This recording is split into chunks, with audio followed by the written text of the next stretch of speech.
Slope is a number. It's a very important number, but it's still just a number. It's a ratio of the change in y divided by change in x, or the rise or the run.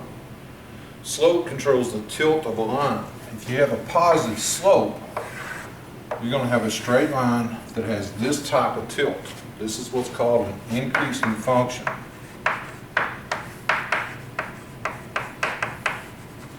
Because as x gets bigger and bigger and bigger, y is going to be getting bigger and bigger and bigger. This is what I'd like my checking account to look like. A negative slope will have this type of tilt. A negative slope is what we call a decreasing function. This is more like what my checking account looks like, but if you look at it, as x gets bigger and bigger and bigger, y is doing what? It's getting smaller. Okay? Now, a zero slope, if you remember, the y coordinates are exactly the same, you're going to have a constant function.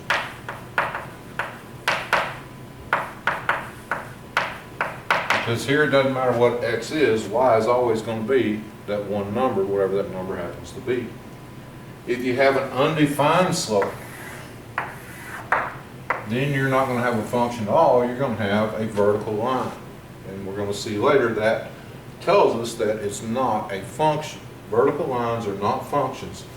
This is just going to be x equal some number, whatever the x coordinate happens to be. Slope is kind of like skiing. Even if you've never been snow skiing in your whole life, you get the concept. Negative slope. This is what you pay all the money for. This is where you go whoosh whoosh skiing down the mountain. Positive slope.